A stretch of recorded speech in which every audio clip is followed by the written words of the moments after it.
Hello and welcome dear students to our YouTube channel Kalyani education. आज के इस video में हम क्लास 10th एमपी बोर्ड की जो जनरल इंग्लिश बुक है द स्प्रिंग ब्लॉसम, उसका 7th लेसन है एंगर, उसका हम आज एक्सप्लेनेशन करेंगे हिंदी में। ये एंगर जो लेसन है लिखा गया है एलिजा कुक के द्वारा और ये एक पोयम है। चलिए देखते हैं, ये है Eliza Cook. And Oh, anger is an ugly thing and spoils the fairest face. It cometh like a rainy cloud upon a sunny place. So, anger का मीन होता है strong feeling of annoyance या displeasure। एक word में कहें तो गुस्सा होना। अगली का मीन होता है अनप्लीजेंट टू लुक एट, बहुत ही गंदा दिखना, बदसूरत होना। Spoil to change something good into something bad, किसी किसी अच्छी चीज को बदल देना, खराब में बर्बाद कर देना एक तरह से, तो वो हो गया स्पॉइल। फेयरेस्ट का मीन होता है, फेयर होता है ब्यूटीफुल और फेयरेस्ट मीन्स होता है बहुत ही खूबसूरत। ये सुपरलेटिव डिग्री है। एंड जो कॉमेथ है ये एक ओल्ड लिटरेरी यूज है और इसमें ओल्ड टाइम्स में जो इंग्लिश लिखा जाता था उसमें एस या ई एस जो हम प्रेजेंट इंडेफिनिट में लगाते हैं उसमें एस की जगह टी एच लगाया जाता था। सो अब हम मीनिंग देखते हैं, इसका एक्सप्लेनेशन देखते हैं। Oh, anger is an ugly thing. गुस्सा होना जो है वो एक बहुत ही बदसूरत या बेकार चीज़ है। And spoils the fairest face, ये बर्बाद कर देती है एक खूबसूरत से फेस को। जब आप गुस्सा होते हैं तो आपके फेस पे रिंकल्स पड़ जाते हैं, बहुत ही गंदे दिखते हैं आप। It comes like a rainy cloud upon a sunny place. So ये आती है लाइक अ रेनी क्लाउड, बहुत ही क्या कहते हैं बारिश वाले जो बादल की तरह आती है। कहाँ पे, जो एक सनी सा प्लेस है एकदम, जहाँ हल्की हल्की धूप खिली हुई है और वहाँ पर एकदम से हैवी रेनफॉल होने लगे तो कितना बुरा लगेगा। वैसे ही ये एंगर का सिचुएशन होता है, जब गुस्सा आता है तो फेस बहुत ही बुरा हो जाता है, सारा मूड स्पॉइल हो जाता है। One angry moment often does what we repent for years. It works the wrong we never make right by sorrow or by tears. So meanings देखते हैं। रिपेंट का मीन होता है पछताना, to feel and show that you are sorry for something bad. किसी बुरी चीज़ के लिए अगर आप सॉरी फील करते हैं तो उसको बोलते हैं रिपेंट। और wrong that you done have done, और बहुत कभी आपने गलत किया हो तो उसके लिए आप पछताते हैं तो उसको बोला जाता है रिपेंट। तो one angry movement often does what we repent for years। एक बार अगर आपने गुस्सा किया, उस मूवमेंट में अगर आपने ऐसा कुछ कर दिया उस गुस्से में, तो आप जिस उस चीज़ के लिए ज़िंदगी भर पछताते रहते हैं। मान लीजिए गुस्से में आपने किसी से कुछ बोल दिया है और वो बहुत गलत है, तो इसके लिए आपको ज़िंदगी भर पछताना पड़ेगा, फॉर ईयर्स, बहुत सालों तक पछतावा होता रहेगा।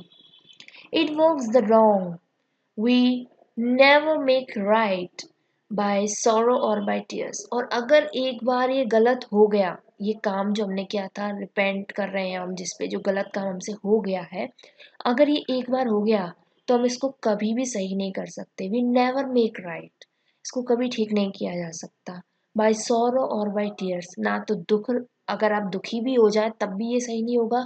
आप कितना भी रोएं तब भी वो जो गलत हो चुका है सो हो चुका है।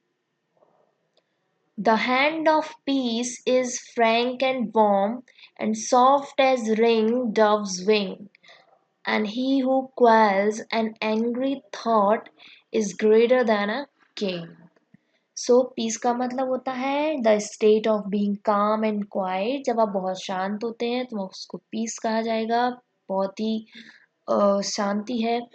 और डव्स, तो यहाँ डव एक बेहद ही खूबसूरत सफ़ेद कबूतर होता है, a bird of pigeon family. The wide is often used as a symbol of peace. सफ़ेद कबूतर को हमेशा सिंबल ऑफ पीस माना जाता है, एक शांति का प्रतीक माना जाता है। एंड नेक्स्ट मीनिंग है क्वेल्स। सो क्वेल होता है टू स्टॉप और रिड्यूस स्ट्रॉन्ग और अनप्लीजेंट फीलिंग्स। क्वेल का मतलब होता है भावनाओं को दबा लेना। कोई अनप्लीजेंट फीलिंग अगर आपके मन में आ रही है, अगर आप उसको दबा लेते हैं तो उस कंडीशन को हम क्वेल कहते हैं। अगर आप कुछ बुरा सोच रहे हैं और वो सोचना बंद कर देते हैं तो उसको क्या कहेंगे? क्वेल। ओके, तो अब एक्सप्लेनेशन देखते हैं। The hand of peace is frank and warm and soft as ring doves wing. तो एक मुट्ठी भरी शांति, hand of peace is frank and warm, बहुत ही फ्रैंक होती है, बहुत ही आरामदायक होती है, वार्म होती है। वार्म का मतलब थोड़ा सा गुनगुना होना, तो यहाँ गुनगुनी करते बहुत ही आराम देने वाला। And soft as ring doves wing, और इतनी सॉफ्ट होती है जैसे कि डव जो सफेद कबूतर है उसके पंखों जितनी। And who क्वेल्स an angry thought, जो भी अपने एंग्री थॉट को क्वेल्स कर लेता है, ही हु जो भी है वो, is greater than a king, वो राजा से भी ज्यादा महान है।